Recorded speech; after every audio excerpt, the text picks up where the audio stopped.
you never want to see right as spring training is going to end is a player get hurt. And there was a little worry about Jake Meyers there. Got hit in the hand. Had to go for x-rays, but it appears he's okay. I'm going to say something controversial. Okay. There's a part of me that wish a door had been opened for Mauricio Dubon to be the everyday center fielder. And if it came because of a Jake Meyers injury, I would not have been upset. We do hope that Jake Meyers recovers. And if he was on the disabled injured list. Sorry. Don't get canceled, Paul. Come on.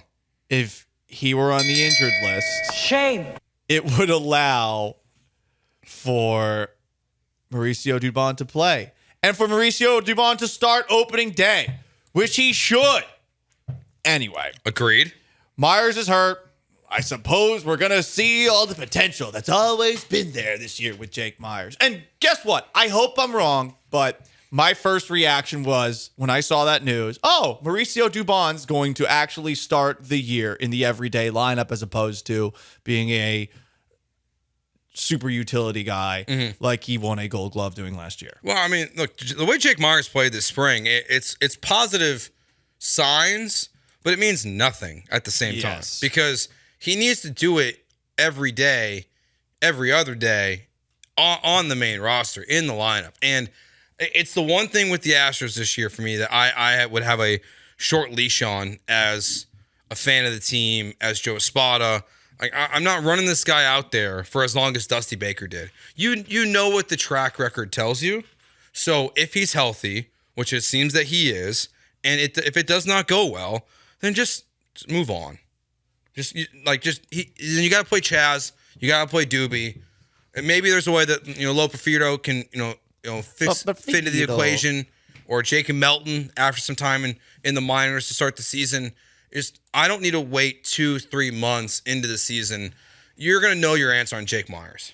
I hope that, and this is a totally different situation, but I hope that the way that Joe Espada basically told Fromber, yo, you ain't doing this calling your own pitch thing after one outing. I hope that he is one of those immediate correctors as opposed to someone who is laissez-faire. Because I think a lot of the people who were mad at Dusty Baker last year believe that he was a little bit laissez-faire on that front. He did not correct things immediately. He would sit back and say, oh, it's going to work out all in the end. And, okay, for the most part, it did, especially in 2022 with the World Series. But sometimes you actually want somebody who is going to correct something immediately as opposed to being patient. Now, we also know from this weekend, Dana Brown said that the expectation for Justin Verlander is that he will face live hitters again today or tomorrow, and that he will miss 2 or 3 starts. So that's not bad. So that means you got him by the end of April at the absolute latest. It does sound like he'll make an appearance, if the timing works out in Sugarland, assuming that they are home when he's ready to make that rehab start, because they won't send him to Reno or wherever they're playing. So if the game's at home, then maybe there's a chance that you can all go see Justin Verlander in Sugarland for a much cheaper price. That's like my favorite thing about the Space Cowboys being the Astros affiliate, because you can get cheap rehab starts. But we also found out that, well, not found out, they're hoping Jose Urquidy can return in May. That doesn't sound, I don't like the word hope. Yeah, especially when sometimes hope's a good thing. Hope is a return in May. Yes.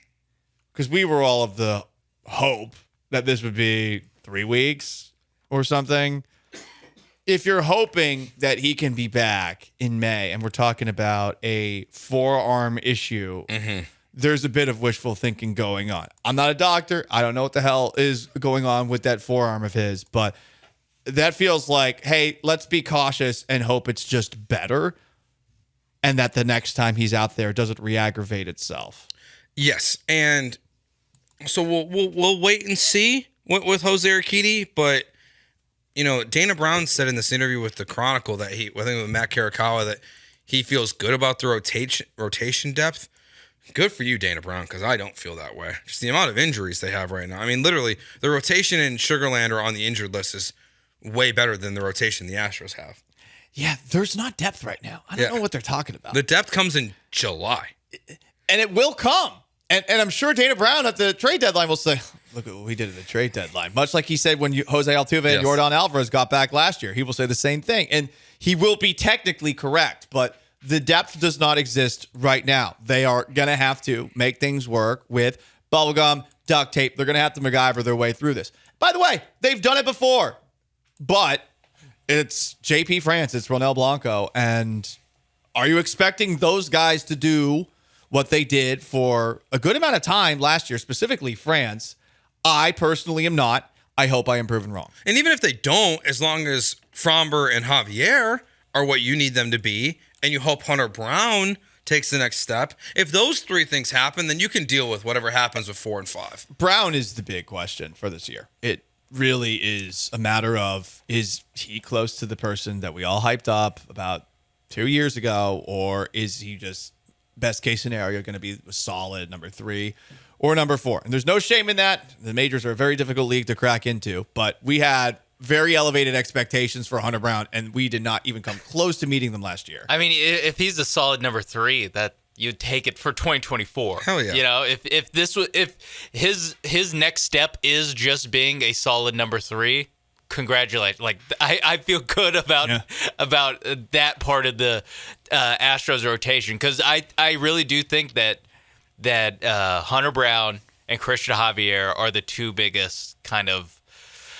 What kind of years we get from them will tell us a lot about how good the Astros are, especially in the first half before the reinforcements come, and when you're having to depend on, like you said, the Ty Francis, Ronel Blancos, Brandon Bielaks of the world.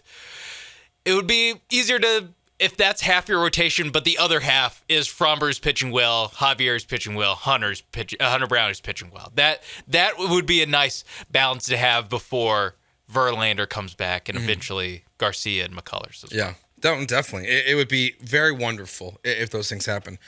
You really think is Hunter Brown a bigger question than Javier bounce back for you, or just because you've seen Javier do it? We've seen Javier and Fromber do it. Sure. So we know that they're capable of it. Yeah. Hunter Brown we saw at the end of 22? We were like, oh, look at this. This is cute. Here's a guy, he's just come from the minors, and he's looking pretty good. But last year everything kind of looked the same to the average batter, and they started shellacking him, and he never rebounded. He never came close to rebounding. It was a bad year, but that happens.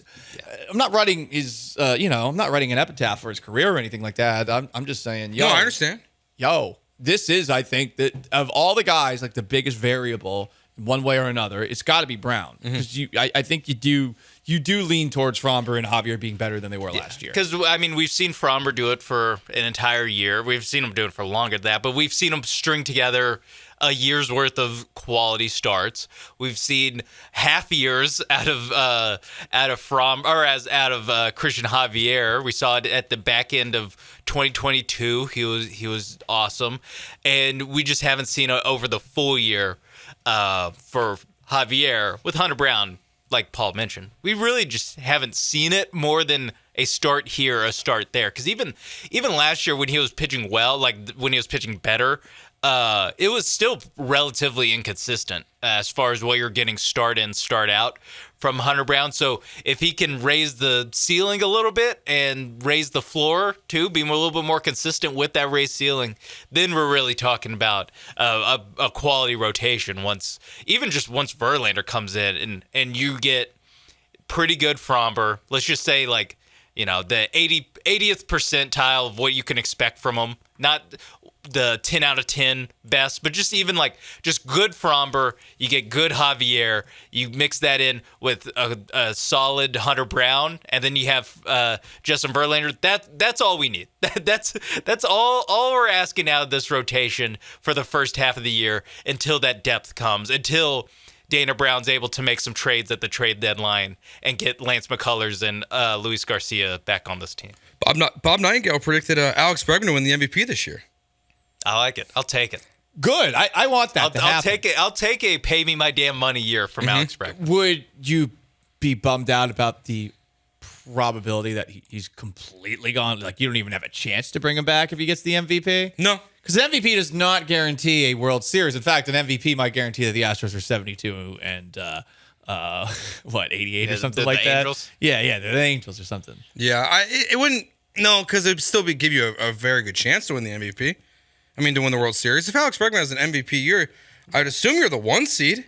Yeah, the problem with the Angels wasn't that they had MVPs. It was everyone else on their team. Yeah. It was the fact that the third baseman hates baseball. That was an issue. Maybe there's other issues.